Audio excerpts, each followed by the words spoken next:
ओम नमः शिवाय. ओम शिवाय गौरी वदनांजवृंद सूर्याय दक्षाध्वरनाशकाय श्रीनीलकंठाय वृषध्वजाय तस्मै शिकाराय नमः शिवाय. पार्वतीच्या तपश्चर्येच्या एकूण कालावधीमध्ये हा 18वा दिवस होता.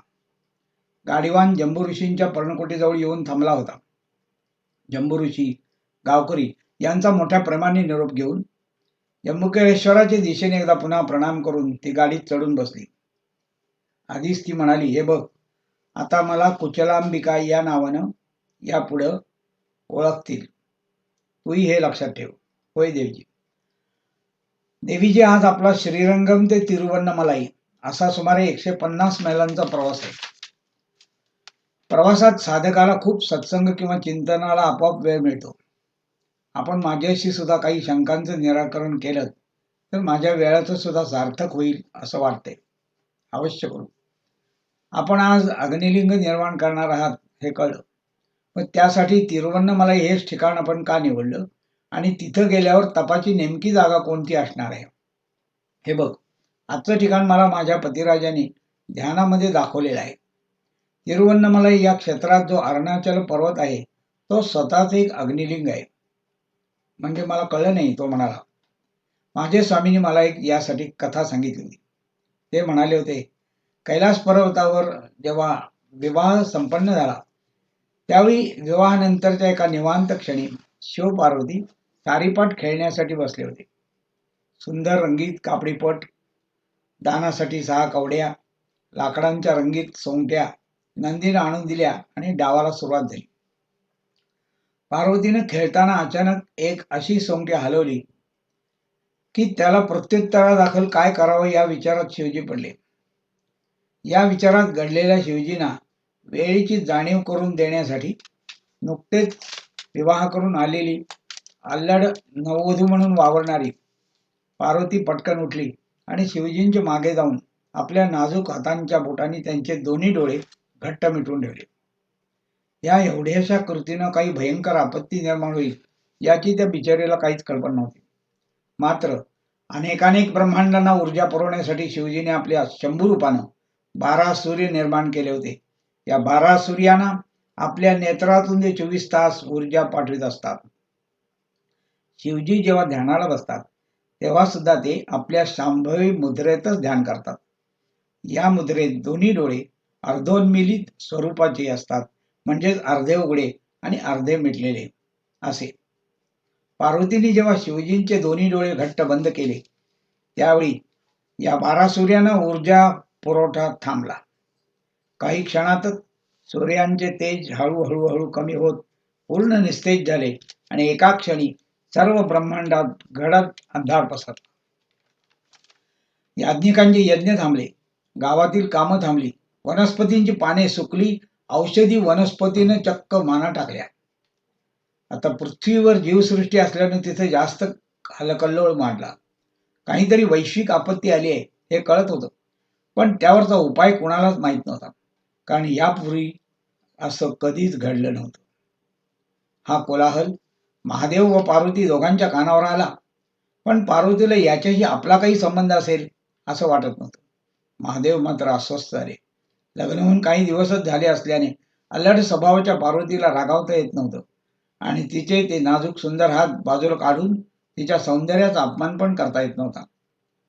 देवांचे देव महादेव यांनी एक अभिनव उपाय योजला. त्यांनी आपल्या ज्योतिष स्वरूपातून एक अग्निस्तंभ निर्माण केला आणि अंधार नाहीसा झाला. हा अग्निस्तंभ ज्या जागेवर ऋषी मुनींना दिसला ती जागा अरुणाचलेश्वर पर्वतावरचीच आहे. अरे वा, गाडीवान म्हणाला. म्हणून आजचे तप या पर्वताच्या सानिध्यात आहे हे कळलं. ती पुढे म्हणाली, मला इथला सर्व परिसर तपशिलासह ध्यानात दिसलेला आहे. पर्वताजवळ गाडी येताच ती म्हणाली की मला इथं तू सोडलेस व गेलास तरी चालणार आहे. ठीक आहे, तो म्हणाला. ती खाली उतरली आणि गाडीवान निघून गेला. गावकऱ्यांनी गावात आलेल्या नवीन स्त्री पाहुण्यांचं स्वागत केलं आणि गावकरी म्हणाले, आपण कोण, कुठून आलात, आपणास काही आमची मदत हवी आहे का? तेव्हा ती म्हणाली, मी कुचलांबिका. मी हा सर्व परिसर महादेवांच्या अग्नितत्वाच्या प्रभावाने भारलेला आहे असं ऐकलेलं आहे. मी इथं एक अग्निलिंग निर्माण करून एक सप्ताहभर काही तप करण्याचा विचारत आहे. देवीजी, आपण योग्य जागी आहात. या पर्वताच्या पायथ्याशी 2-3 गुहा आहेत, तिथं आपण आपला मुक्काम करावा. पण आमची आणखी एक विशेष विनंती आहे. काय? आपण इथे येण्यापूर्वी नुकतेच कर्नाटकातून एक मोठे स्वामी विरूपाक्ष नावाचे वरती ओम आकाराची जी गुहा आहे तिथे येऊन थांबले आहेत. आपण तप सुरू करण्यापूर्वी त्यांना एकदा अवश्य भेटावं असं आम्हाला तरी वाटतं. तिनं पर्वताच्या पायथ्याशी असणाऱ्या गुहेत आपला मुक्काम केला. दिवस मावळायला अजून थोडा अवकाश असल्यानं आजच विरूपाक्ष स्वामींना भेटून घ्यावं असं तिनं ठरवलं. महत्वाच्या गोष्टी उगीच पुढे ढकलण्याच्या नसतात. ती त्या ओम आकाराच्या गुहेजवळ गेली. गुहा खूप खोलवर आतपर्यंत होती, पण सरळ रेषेत होती. त्यामुळे स्वामींचं आसन बाहेरून सुद्धा स्पष्ट दिसत होतं. सुंदर पवित्र आसन, शेजार कमंडलू, पिंगट सोनेरी जटा, सर्वांगाला भस्म आणि चेहरा काहीसा हसतमुख, पण जंबूकवनात भेटलेल्या दीक्षागुरूंसारखा वाटत होता. ती गुहेसमोर दिसताच त्यांनी आतूनच येण्याविषयी तिला खूण केली आणि बसण्यासाठी एका आसनाकडे बोट दाखवलं. ती स्थानापन्न झाली. त्यांनी थोड्याच वेळात आपलं मौन थांबवून बोलायला सुरुवात केली. ते म्हणाले, हे कुचलांबिका, या सोनगिरी पर्वतावर आपले स्वागत असेल. या जवळजवळ 6700 फूट उंचीच्या पर्वताला लाल पर्वत, अरुणगिरी, सोनाचलम, सोनागिरी, अन्नमलाई अशी आणखी सुद्धा नाव आहेत. त्यांना मध्येच थांबून ती म्हणाली, क्षमा करा, आपणास माझे नाव कसं काय कळलं? देवीजी, आम्हाला भालप्रदेश वाचता येतो. तुमचा भालप्रदेश हीच तुमची ओळख असते. आपण इथं अग्निलिंग स्थापन करणार आहात, त्या महाभूतातील शिवतत्वाचा सुद्धा शोध घेणार आहात, हेही आम्हाला कळलेलं आहे. खरं आहे ना? अगदी बरोबर, ती म्हणाली. आपण सर्वच जाणतात. तेव्हा मला आता या महाभूत तत्वांची बाबत आणि तत्वांचा मानवी शरीराशी असणाऱ्या संबंधाबाबत आणि मी यापूर्वी केलेल्या साधनेबद्दल काही मार्गदर्शन करता आल्यास बरं होईल. विरूपाक्ष स्वामी सांगतात, हे कुशलांबिका, हा मनुष्य देह हा ईश्वराची एक सर्वोत्कृष्ट कलाकृती आहे. देहमुक्त पुरुषाचा असो व स्त्रीचो, 9 द्वारे, 5 कोश, 8 शक्ती केंद्र यांनी हा बनलेला आहे. शिवाय मन, बुद्धी आणि विवेक यांची विशिष्ट देणगी सुद्धा त्याला आहे. ईश्वराला सुद्धा प्रकट व्हायचं असेल ना, तर तो मानवी शरीरालाच प्राधान्य देतो. मनुष्य देहाचा जो पाठीचा कणा आहे, ज्याला मेरुदंड असे म्हणतात, त्यावर ही 8 शक्ती केंद्र असतात. या सर्व शक्ती केंद्रांच्या साखळीला कुंडलिनी असंही नाव आहे. मेरुदंडातून सुमारे 72,000 नाड्या शरीरभर पसरलेल्या असतात. अथर्ववेदात एका ठिकाणी म्हटले, अष्टचक्रा नवद्वारा देवानां पूर्वयोध्या तस्यां हिरण्येयः कोशः स्वर्गो ज्योतिषावृतः. कुंडलिनीवर असणारी 8 शक्ती केंद्र म्हणजेच 8 चक्र ही आसन, प्राणायाम, ध्यान व दीक्षागुरूंच्या मार्गदर्शनाने एका पाठोपाठ एक जागृत होऊ शकतात. श्रोते हो, आधुनिक वैद्यक शास्त्र सुद्धा योगविज्ञानाने सांगितलेल्या शक्ती चक्रांच्या जागी एंडोक्राइन ग्लँड्स म्हणजेच ग्रंथी कार्यरत असतात व त्यांचेतून स्रवणारे हार्मोन्स मनुष्याच्या शारीरिक, मानसिक व बौद्धिक जडणघडणीत महत्वाची भूमिका बजावतात असे मान्य केले आहे. या चक्रांची आपण ओळख करून घेऊ. पहिलं आहे मूलाधार चक्र. हे चक्र उपस्थ केंद्राचे खाली अस्तित्वात असते. हे कुंडलिनीचा आधार असल्याने याला मूलाधार चक्र म्हणून ओळखतात. पृथ्वी तत्वाचे बीजाक्षर जे लम यांनी या जागी लक्ष केंद्रित केल्याने हे जागृत होते. यामुळे आरोग्य, कर्मकौशल्य, शारीरिक व्याधींचा नाश, ओज आणि तेज यांची प्राप्ती होते. दुसरे चक्र स्वाधिष्ठान चक्र. मूलाधाराच्या किंचित वरती ओटीपोटाजवळ हे चक्र आहे. जलतत्वाचे बीजाक्षर वम याच्या साह्यानं हे चक्र जागृत होते. या चक्रामुळं सृजन म्हणजे सृष्टी निर्मिती, तिचं पालन आणि या संबंधातच ज्ञान सामर्थ्य प्राप्त होते. जेव्हा या ज्ञानेंद्रियाच्या जलतत्वाशी संबंधामुळं वाचा शक्तीवर सुद्धा प्रभुत्व होते. तिसरं चक्र मणिपूर. नाभिस्थानाच्या जागी हे चक्र अस्तित्वात आहे. या चक्राचा अग्नितत्वाशी संबंध आहे. या तत्वाचे बीजाक्षर रम असल्यानं नाभिस्थानाला स्पर्श करून किंवा ध्यान एकाग्र करून बीजाक्षराच्या प्रभावाने हे चक्र जागृत होते. संपूर्ण शरीरातील पचन यंत्रणा, शरीराच्या अवयवांचे ज्ञान आणि प्रभुत्व प्राप्त होऊन मधुमेह, बद्धकोष्ठता, अपचन इत्यादी सर्व विकृती सुद्धा दूर होतात. भूक, तहान, आळस, निद्रा यावर प्रभुत्व प्राप्त होते. शरीराचे तेज, डोळ्यांचे तेज वाढते. अग्नितत्वाचे समतोलाने शरीरातील पूर्वकर्मजन्य दोष या जन्मातीलच नव्हे तर मागच्या सर्व जन्मातील सुद्धा दोष जळून नष्ट होतात. चौथं चक्र अनाहत चक्र. हे हृदयाच्या जवळ विद्यमान असते. वायुतत्वाचा या चक्राशी संबंध आहे.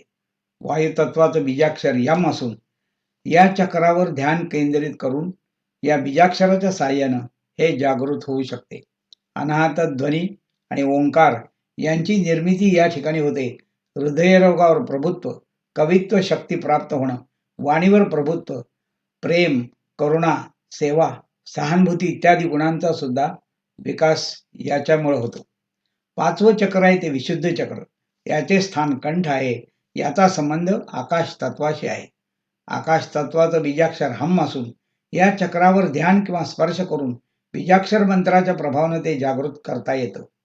अज्ञानाचा पूर्ण निराश होणं, चित्ताची शांतता, संपूर्ण निरोगीपणा, दीर्घायुष्य आणि अमरत्वाकडे वाटचाल सुद्धा सुरू होऊ शकते. कवित्व शक्ती ही याची विशेष देणगी आहे. सहावे चक्र आज्ञाचक्र. हे चक्र दोन्ही भुवयांच्या मध्ये जे कुटस्थ म्हणतात त्याचे किंचित वरती आहे. कुटस्थ हे जीवाचे स्थान आहे. आज्ञाचक्र हे ईश्वराचे प्रकट होण्याचे स्थान आहे. महादेवांचा तृतीय नेत्र प्रकट होतो ती जागा हीच. कुटस्थापाशी असलेल्या जीवाला आज्ञाचक्र जागृत करून तिथे नेण्याचे काम ईश्वर स्वतःहून करतो. कुटस्थ ते आज्ञाचक्र या दोन्ही जागा गंध किंवा चंदनाने जोडून शिवांची गाठ पडावी असा शास्त्रकारांची इच्छा होती आणि आहे. इथे प्राणायामाच्या द्वारे सुद्धा डावी नाडी इडा, उजवी नाडी पिंगला या दोहींच्या मध्यातून जाणारी सुषमना म्हणजे गंगा यमुना सरस्वती यांचा संगम असे सुद्धा आधुनिक योग शिक्षक त्रिवेणी संगम म्हणतात. मूलाधार चक्रातून इडा पिंगला ऊर्ध्व प्रवाहित होऊन या जागी एकत्र येतात आणि इथं त्यांचा संगम होतो. आज्ञाचक्र जागृत होताच केव्हाही समाधी स्थिती सहज प्राप्त करता येते. पुढचे चक्र सहस्रार चक्र. मस्तकाच्या टोकाच्या भागात जिथे सद्गुरू स्पर्श करतात म्हणजे टाळूची जागा. या सहस्रार चक्रामुळे जीव ईश शक्तीशी एकरूप होतो. हे कुशलांबिका, पृथ्वीलिंग जललिंग साधनेनं तुझी 2 चक्र जागृत झालेली आहेत आणि आता अग्निलिंग उपासनेनं तिसरे मणिपूर चक्रही जागृत होईल. त्यावेळी तुझे सर्व पूर्वकर्म दोष जळून नष्ट होणार आहेत. आता फक्त एक काम करायचे आहे.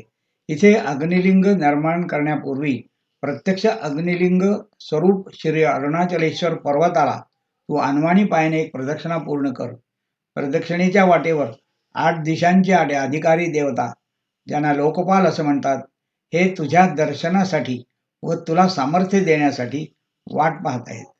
प्रत्येक लोकपालांनी एक एक शिवलिंग सुद्धा निर्माण केलेले आहे. इंद्रलिंग, अग्निलिंग, यमलिंग, निरुतिलिंग, वरुणलिंग, वायुलिंग, कुबेरलिंग व ईशानलिंग. 12 राशींच्या सर्व लोकांना यांचा ऐहिक व पारमार्थिक लाभ त्यानंतर पुढे होत राहणार आहे. आणि विरूपाक्ष स्वामी बोलता बोलता मौन झाले. हा आदेश समजून ती उठली, प्रणाम केला व पर्वत उतरून खाली आली.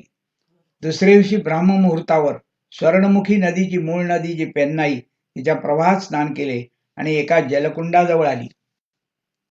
तिने महादेवांना अग्निलिंग रूपात प्रकट होण्याची प्रार्थना केली.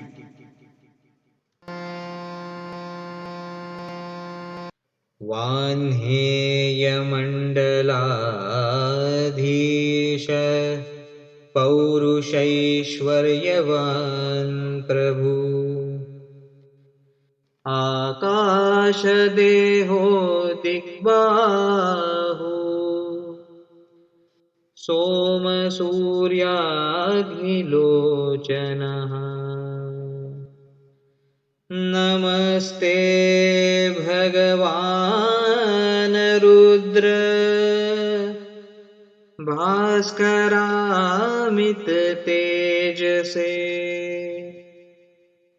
उग्राय उग्ररूपाय यजमानात्मने नमः यजमानात्मने नमः.